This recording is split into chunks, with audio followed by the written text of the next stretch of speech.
I interviewed Kevin Sullivan, I can't remember, 1 week ago or 2 weeks ago. And I recently gave him a litany of some really shitty WCW gimmicks from the late 80s, early 90s. And I said the Juicer or Arachne Man. And then I said the Dynamic Dudes as well, which you never even used to skateboards. And I said, stupid me, Pavlov's gun. I meant the other one, Chekhov's gun and Pavlov's gun. I was like, I hate it when I just mess these up. Anyway, he said that of all these gimmicks, characters in the late 80s, early 90s, the Dynamic Dudes could have been salvaged quite easily, and it could have actually really had some legs, considering the talent involved of turning you heel, but on purpose. Yeah. Believe it or not, Eddie Gilbert had that idea. I don't know if it got pitched. We had debuted on Music City Showdown in Nashville.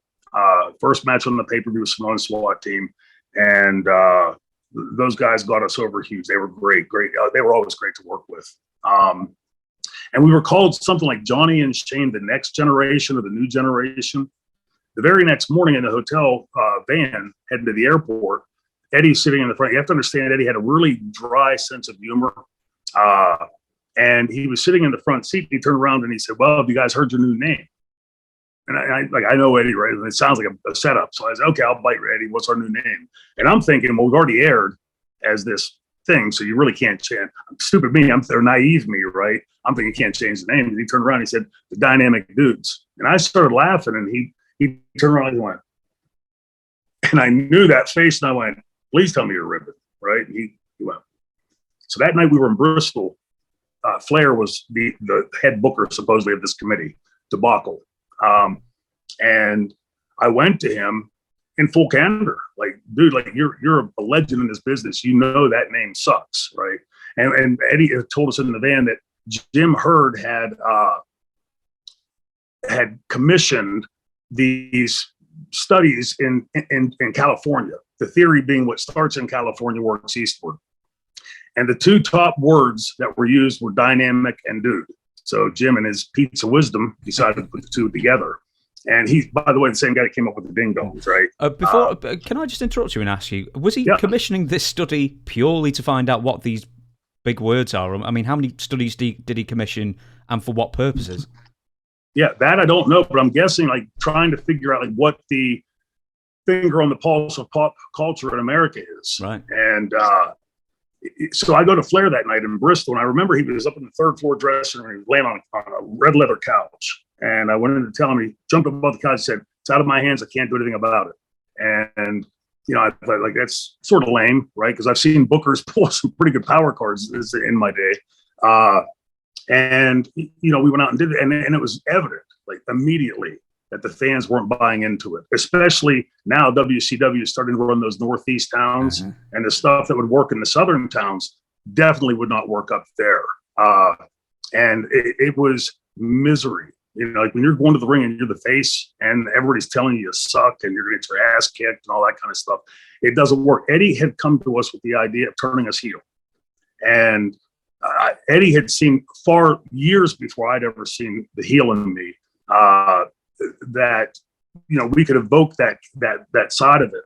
And I don't know if Eddie had ever given that idea at a booking meeting.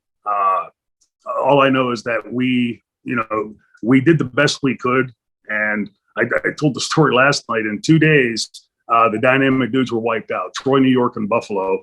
The first night, now this is at the time when we were not allowed to fight outside the ring. The company did not allow that. And the crowd starts chanting, Sid, we're wrestling the Twin Towers. And Sid would go into this like glazed zombie look, like when he'd hear that. And he grabs me by the hair stiff, right? And he throws me over the rope to the floor. And I hit the floor, and his feet hit the floor almost simultaneously. And the crowd, Sid. And he comes over and he hard again, grabs me by the hair. And I'm like smacking at his hand, like, "Lighten up, dude, lighten up." And he goes, "I'm throwing you out." And after I said, "We are out." And like into the audience was a get fired move, right? So he starts to throw me towards the railing. And I'm gonna in my head, I'm gonna take it like a turnbuckle. Like I'm gonna throw myself into a turnbuckle. And he's so big and strong, he sweeps me around and picks me up and just launches me into the air. and I'm coming down. The railing is right below me, and so I'm kicking, trying to clear myself over, and it's either hit my ribs or my arm, so I put my arm in and broke my elbow. So I was out the next day, and Johnny, instead of putting Danny out there with Johnny, who could actually work a little bit, they put Sid out there with Johnny, so it's a curtain sellout, right? All the boys were at the curtain watching, and several minutes in, he clotheslines him right across and sees a big puff of red. Johnny goes down. They bring Johnny back, and he's really selling.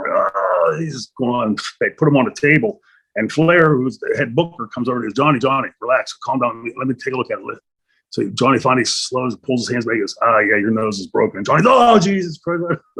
and Flair goes, Johnny, it's just a broken nose. And Johnny's selling stuff. He goes, but my face is my gimmick.